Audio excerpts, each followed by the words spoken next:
Bonjour à tous, bonjour à toutes. Ça fait hyper longtemps que je n'ai rien publié sur ma chaîne. Quand j'y regarde, ça fait 3 ans en fait. Et ma dernière vidéo, c'était donc sur le thème du positif et de voir les choses plus possible positivement et de voir et de continuer à vivre. Et avant ça, j'avais fait une autre vidéo sur euh, concernant une rencontre avec l'endocrinologue et concernant le changement de prénom également.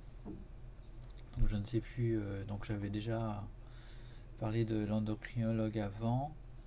De toute façon, il faut dire les choses qui sont, hein. En 3 ans, il y a eu beaucoup de choses qui sont passées, beaucoup de choses qui ont évolué.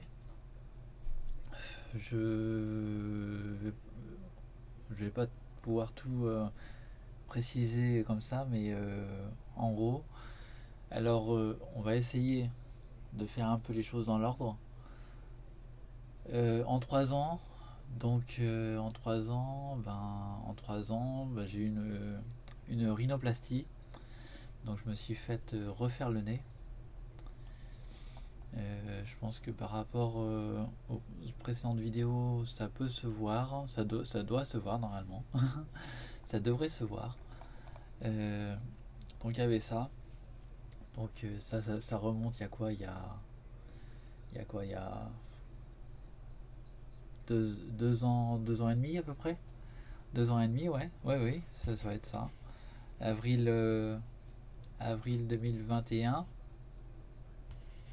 Avril 2021, 2 ans et demi, oui. Donc ça s'est très bien passé. Après, il faut dire ce qui est aussi, parce que la réalité est importante également pour se préparer.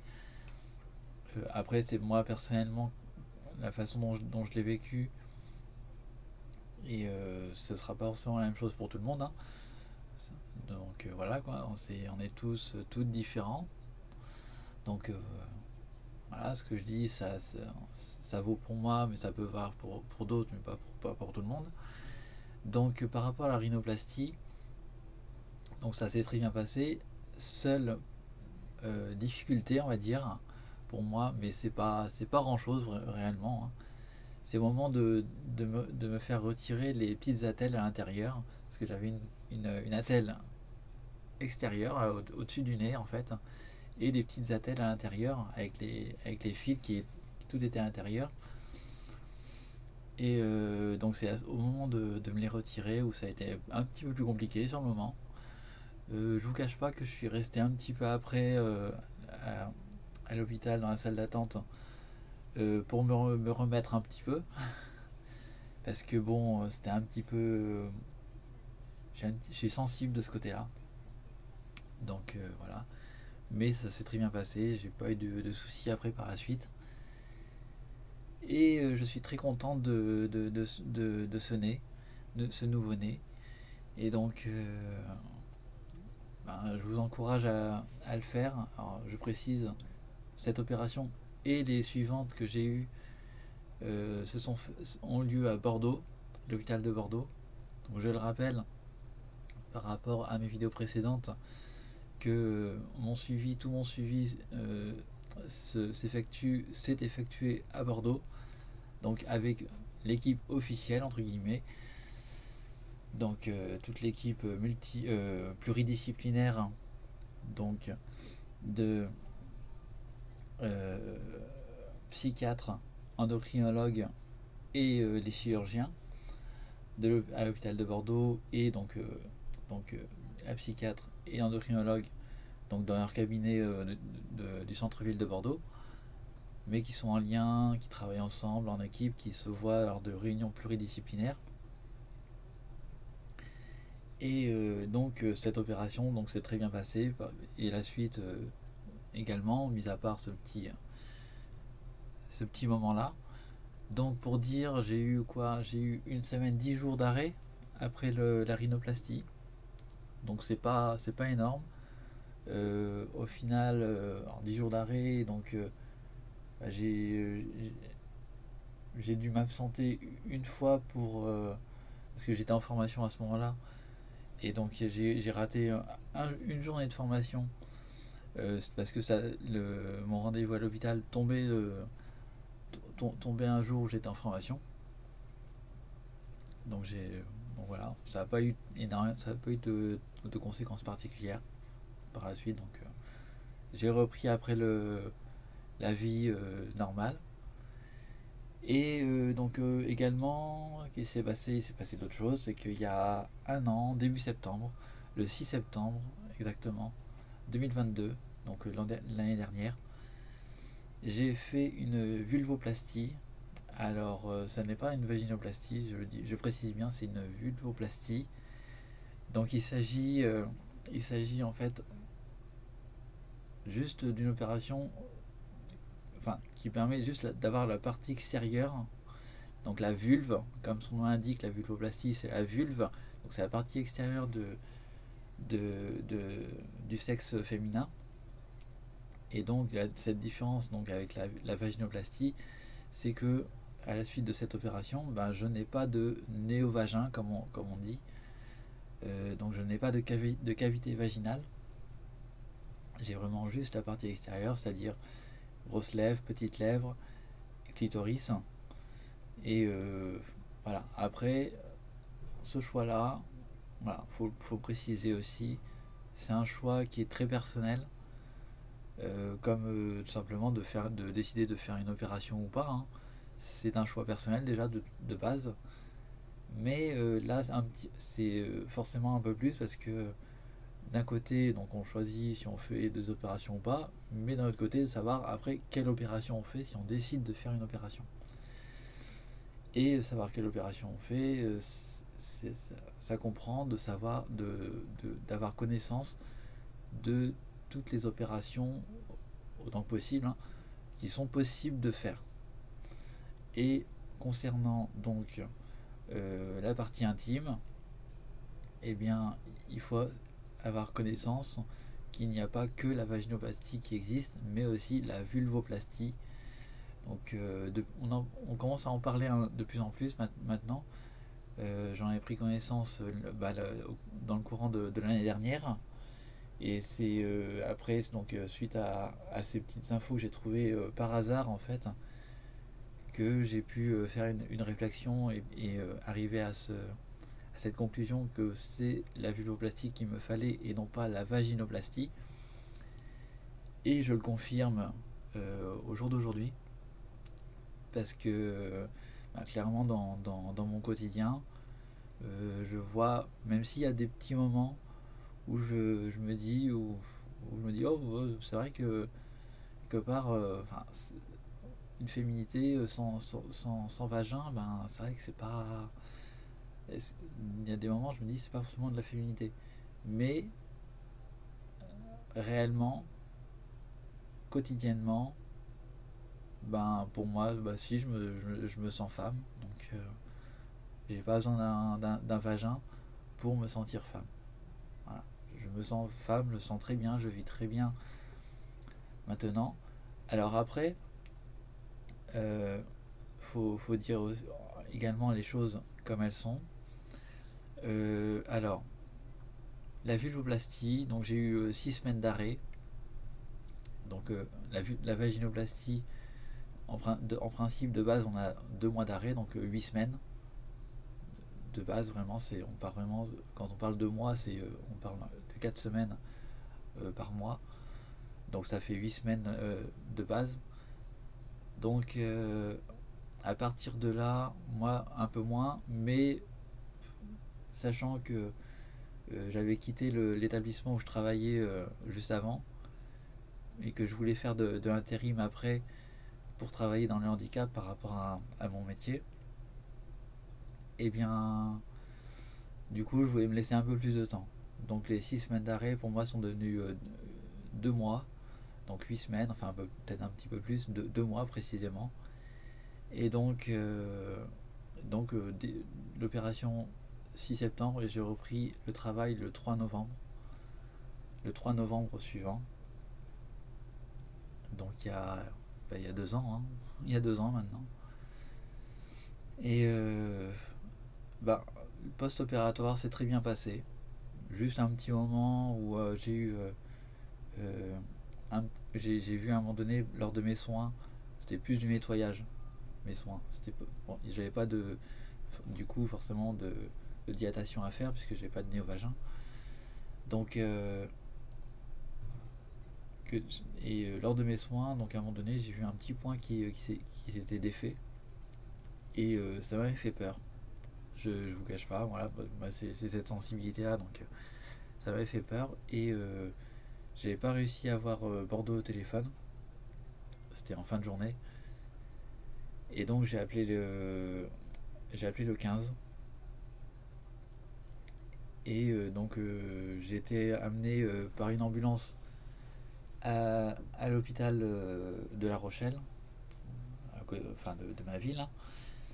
Et donc à un moment donné, donc au bout d'un moment, j'ai vu aussi donc une gynécologue à l'hôpital et qui elle a réussi à avoir quelqu'un de Bordeaux au téléphone. Elle avait pris des petites photos pour pouvoir échanger avec l'équipe de Bordeaux. Et au final, bon, bah, elle m'a rassuré, elle m'a dit il n'y a pas de souci, tout va bien, voilà, il n'y a rien y a rien de grave. Et elle m'a dit bon, bah, vous pouvez rentrer chez vous, vous pouvez prendre le bus, voilà, il n'y a pas de souci, voilà. Donc j'étais rentré chez moi, il n'y avait pas de souci, voilà, j'étais encore un peu faible, mais bon, mais c'était plus une faiblesse, plus psychologique que physique, même si ça joue aussi sur le physique. Et puis après, bon, ça a été, ça s'est bien passé, il n'y a pas eu de soucis, de complications. Euh, seule, seule complication pour moi, c'est que étant donné mon sport qui est le vélo, j'ai mis énormément de temps à remonter sur le vélo. Et quand je dis énormément de temps, c'est-à-dire que même donc l'opération, je précise, début septembre, début décembre, je me sentais, j'arrivais pas à monter sur le vélo. Donc je suis monté une fois, je suis monté à ce moment-là, j'ai essayé, mais j'avais la sensation d'être assise avec une boule sur la selle. Donc c'était pas confortable du tout. Donc il y avait vraiment un problème de ce côté-là. Mais après, au fil des mois, j'ai pu remonter un petit peu sur le vélo, mais j'ai senti que clairement, bah, au bout d'un moment, oui, ça pouvait revenir, mais ça prenait vraiment du temps, énormément de temps. Euh, mais voilà, en tout cas, ça a conduit à la nécessité, en tout cas, d'effectuer des retouches euh, à la suite de cette vulvoplastie. Et sachant que dans le même temps, en fait, j'enchaînais aussi un petit peu dans le sens de faire une opération de féminisation du visage. Donc avec le chirurgien, j'avais déjà prévu, on avait prévu courant février, donc février dernier, de faire cette opération-là. Donc avec euh, au niveau des arcades, alors, on parlait des arcades sourcilières, les pommettes et le menton, la pomme d'Adam. Donc il y avait quand même pas mal de choses, un petit peu, grosso modo. Au final, j'ai annulé l'opération parce que j'en voyais pas la nécessité finalement. Pareil, c'est une réflexion personnelle qui m'a amené à ça. Et parce que aussi, du coup, je voulais me concentrer davantage sur ces retouches, sur ce post-vulvoplastie, donc c'est cette suite à cette grosse opération. Et donc ces retouches ont eu lieu là cet été, donc juillet dernier. Et donc juillet 2023 donc. Et bon par contre là c'était un petit peu plus compliqué, en tout cas au début, après en post-opératoire. La première semaine a été très, très compliquée avec les effets de l'anesthésie qui s'estompaient Et donc les douleurs qui revenaient et croissantes au fur et à mesure de cette semaine, première semaine post-opératoire, où j'étais à la maison, j'étais resté euh, une nuit, hein, à l'hôpital. Le lendemain, je repartais, je sortais de l'hôpital en fait. Et donc, à partir de là, donc au bout de cette première semaine, à la fin de la première semaine, j'ai vu mon médecin traitant qui m'a donné de la morphine. Donc j'avais des antidouleurs déjà, mais du coup ils n'étaient pas efficaces. Et donc mon médecin traitant m'a donné de la morphine, en plus du doliprane. Et là, ça a commencé à s'arranger. J'avais moins de douleurs, forcément j'étais complètement dans les vapes avec la morphine. Et encore, c'était pas une forte dose hein, de morphine, je précise. Mais voilà, ça suffisait pour aller dans les vapes. J'en ai pas pris très régulièrement. C'était vraiment quand j'avais des douleurs que j'en prenais. Parce que la morphine, il faut faire attention, vraiment, parce qu'il y a un risque de dépendance énorme. Et voilà, il faut vraiment faire attention. Je précise, c'est hyper important de le dire. Les médecins, ils le disent normalement, de toute façon. Mais c'est important que moi, je le dise aussi. Et donc j'en ai pris, mais vraiment euh, que quand j'avais des douleurs, que quand je sentais. C'était d'abord prioritairement le doliprane et en complément la morphine. Vraiment, vraiment si le doliprane ne suffisait plus. Et donc j'en ai pris pendant quelques jours. Je crois au bout d'une semaine, au bout d'une semaine après, j'en prenais quasiment plus, et plus du tout. Mais pour autant, j'avais dû donc déjà prolonger l'arrêt parce que j'avais un arrêt d'une semaine. J'ai dû prolonger donc une première fois de 2 semaines et une deuxième fois encore de 2 semaines. Donc j'ai eu 5 semaines d'arrêt en tout. Et ce qui a été compliqué à vivre parce que du coup, j'avais pas je savais pas quand est-ce que j'allais pouvoir reprendre le boulot alors que après la vulvoplastie, je savais que j'avais 6 semaines. Je m'étais même donné 2 mois, même personnellement. Donc j'avais le temps, psychologiquement, j'étais plus prête à ça que là j'étais pas prête à ces 5 semaines d'arrêt. Donc ça a été très compliqué à vivre psychologiquement. Heureusement j'ai des copines qui m'ont aidé, qui m'ont soutenu euh, physiquement et moralement aussi, même de loin. Et ça m'a fait du bien. Ça c'est hyper important, justement. D'ailleurs, je le note. Et notez-le. Le soutien des copines, de la famille, si vous l'avez, hein, si, s'ils peuvent vous aider, faut pas hésiter. Voilà, faut pas hésiter. Vraiment, voilà. Moi j'ai eu cette chance et vraiment je vous le conseille fortement. Et donc bah, depuis maintenant ça va. Alors j'ai pas repris le vélo encore parce que j'ai pas eu la motivation et j'ai pas eu le courage de, de- d'essayer. Et en même temps, bah, aussi la météo n'a pas favorisé ces dernières semaines pour pouvoir remonter sur le vélo, même faire un aller-retour dans la rue, parce que bon, voilà quoi, sous la pluie, c'est pas génial. Faut pas le cacher, hein. Voilà quoi, il y a un peu de fainéantise et tout, mais il y a aussi, voilà quoi, la météo à un moment donné joue aussi. Mais j'y crois vraiment, et puis j'espère très bientôt pouvoir remonter sur le vélo, pas trop tarder, et puis voilà, pouvoir retrouver une vie normale, et puis voilà. Euh, Aujourd'hui, donc voilà, c'est ça, et en même temps, ben, alors il y a aussi une autre chose, c'est que du coup, j'ai pris la décision en fait de ne plus revoir l'endocrinologue de Bordeaux, qui clairement ne me convient plus. Et donc j'ai trouvé un médecin donc au bout de ma rue. Et la chance elle est toute proche. Donc il m'a donné un autre nouveau traitement. Donc bah, pareil, c'est arrivé cet été, courant juillet, au moment où j'étais en arrêt. Et donc elle m'a donné un nouveau traitement. Donc à noter, donc j'avais des comprimés de stradiol. C'était du Provames. Et donc donc dernièrement j'avais 3 milligrammes de Provames tous les jours.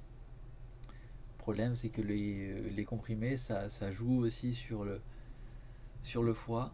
Et donc c'est vrai qu'il y a des moments où je ressentais quelque chose au niveau du ventre et c'était pas agréable en tout cas, clairement. C'était pas de la douleur, mais c'est voilà, c'était des petites sensations, voilà, désagréables un petit peu. Et qui me semblaient pas normales. Et d'où le changement du traitement. Donc là j'ai du gel, donc c'est de euh, Estrodose. Donc elle est partie sur 3 doses de Strodose. Et à la suite de la première prise de sang, elle a augmenté donc à 4 doses de Strodose, de gel, que je passe sur les bras, que je frotte mes bras comme ça tous les soirs. Et puis voilà, là j'ai fait ma prise de sang ce matin, donc je verrai bien le résultat, ce que ça raconte. Et voilà, donc de toute façon je vous tiendrai au courant de ce côté-là. Mais ça, voilà, c'est dans les nouvelles. Donc donc une chose importante à dire par rapport à ça, très important de se sentir bien avec les médecins qui nous suivent. Je me suis un petit peu forcé avec l'autre endocrinologue, en même temps parce que du coup aussi il y avait ce- cette équipe pluridisciplinaire et donc il y avait ce cadre-là et bon, comme il y avait des opérations, machin, voilà, je préférais rester dans ce cadre-là. À l'heure d'aujourd'hui, niveau opération, euh, je me vois avec seulement éventuellement juste l'augmentation mammaire à faire. Augmentation mammaire. Et puis voilà, en fait, j'ai plus que ça. Je me dis, et encore, on verra bien si je la fais vraiment ou pas. Parce que,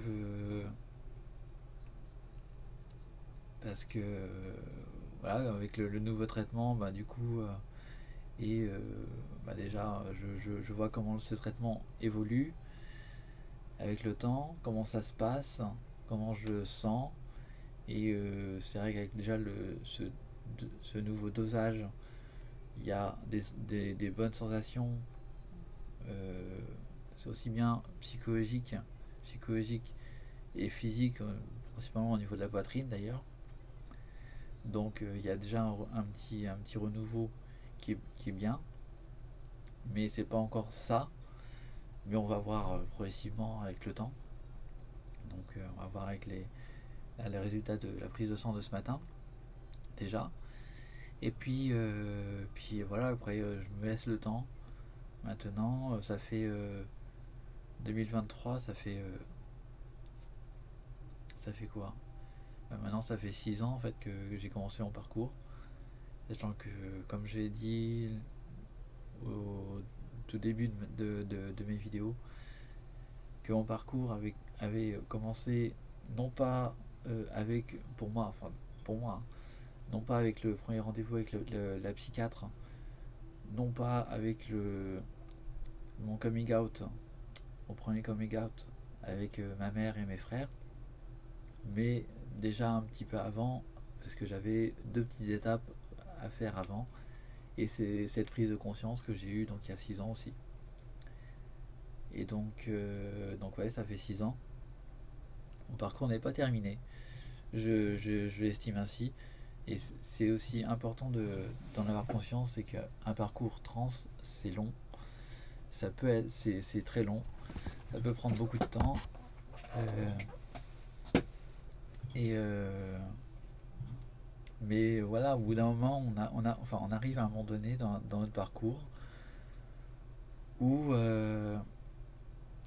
ben, en fait, on a avancé, on a beaucoup avancé, et au bout d'un moment, ben, clairement, arrive le moment où, ben, en fait, on peut réussir à pouvoir vivre sa vie vivre une nouvelle vie en fait, c'est un petit peu ça.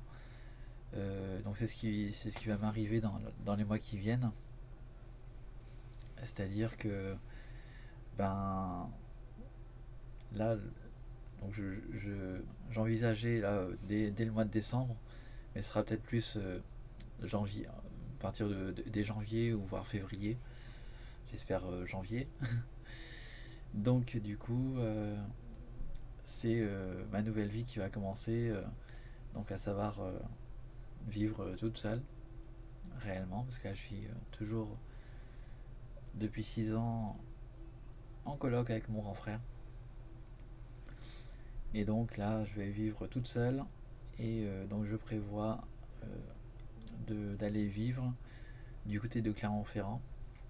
Donc ça change complètement. Là, je connais personne là-bas, pour ainsi dire. Mais c'est une région où j'ai eu un coup de cœur lors de vacances l'année dernière. Donc il y a presque 2 ans maintenant. Il y a plus d'1 an et demi. Et j'y suis retourné cet été, juste avant l'opération d'ailleurs. Et, euh, et donc voilà, ça va être ma nouvelle vie. Une continuation aussi, hein, c'est pas non plus une rupture totale, hein, c'est une nouvelle vie, mais une nouvelle vie dans la continuité aussi. Et c'est une nouvelle vie qui se prépare parce que faut, faut tout envisager au niveau du budget, des frais que le déménagement va occasionner, et le déménagement et l'emménagement. Parce qu'il faut prévoir aussi le premier loyer, machin, tout ça, bref. Et tout ce qui est administratif, les aides qu'on peut avoir, sachant que moi je suis intérimaire et donc j'ai intention de rester intérimaire là-bas au moins au début, les premiers mois, voire la première année. Comme là j'ai fait cette année, une année déjà, ça fait 1 an que je suis intérimaire. Et donc, ouais, c'est ça. Donc, c'est une nouvelle vie. Faut tout prévoir, prendre des contacts sur place. Donc, aussi bien au niveau professionnel. Et puis, se renseigner aussi au niveau médical par rapport à- au parcours trans. Parce que même si, dans un sens, le, le parcours se termine, il y a toujours une continuité parce qu'il y a toujours des suivis parce que le traitement hormonal, il est pour ainsi dire à vie. Donc voilà, faut pouvoir continuer. Il faut avoir un médecin là-bas pour prendre le relais, un médecin traitant également. Et puis ben, les épilations aussi, hein, ça joue aussi. Et ça fait un moment que j'en ai pas fait. Du coup, il va falloir que je reprenne ça également. Donc l'épilation, moi personnellement, donc laser au visage. Et puis, puis après l'épilation plus normale, plus basique à la cire, en institut pour les jambes et le maillot un petit peu aussi. Donc ça, je verrai, j'ai le temps de voir ça. Mais voilà, je me suis déjà renseigné, voir un petit peu qui c'est qu'il y a là-bas, qui c'est qu'il y a sur place ou à proximité éventuellement. Donc voilà, j'ai pris les infos, voilà, donc c'est tout un... Voilà, et ça va être une nouvelle vie, ça va être génial. Ça ne m'empêchera pas continuer à, à faire quelques vidéos par-ci par-là. Bon, là j'ai une longue période sans rien faire, 3 ans, hein, mais j'essaierai un petit peu de donner quelques nouvelles. Pas souvent, hein, ce sera pas très régulier hein, du tout. Après, comme ma chaîne est orientée sur d'autres thématiques, et ben, je vais continuer, je vais reprendre mon petit bonhomme de chemin aussi de ce côté-là, essayer de reprendre euh, ces pratiques que j'avais. Et donc, ouais, vraiment, c'est aussi retrouver aussi un peu de mon équilibre personnel. Très important pour moi, mais pour vous toutes, vous tous, qui pouvez voir cette chaîne et avoir votre parcours trans aussi. Donc voilà, c'est hyper important. Donc voilà, c'est tout ce que j'avais à dire. Ou enfin, si j'ai oublié un truc, si ce que je dis répond pas tout à fait, si vous avez encore des interrogations, n'hésitez pas à mettre un petit commentaire, poser votre question sous la vidéo. Et il n'y a pas de souci, bah, la fois enfin, j'y répondrai, hein. Moi, il n'y a pas de souci, je suis souvent sur YouTube à regarder des vidéos, donc du coup, je vois les notifications, donc j'y répondrai sans problème. Si nécessaire, je peux faire une vidéo vite fait dessus, voilà quoi. Mais bon, voilà pour les petites nouvelles, 3 ans après, pas mal de choses. Et mais un avenir qui s'annonce, je l'espère, meilleur. En tout cas, pour moi, c'est que du positif. Et comme me disait ma psychiatre également, c'est bah, le besoin de vivre une nouvelle vie dans une région où on ne me connaît pas, où je connais personne, mais voilà quoi, c'est ça aussi. C'est ça aussi, hein, la vie, hein. Et je pense que c'est aussi important. Et puis retrouver un équilibre, un nouvel équilibre qui permettra d'être heureuse par la suite. Voilà, voilà. Sur ce, bon ben, je vous fais de gros bisous et je vous dis à la prochaine. Bye bye.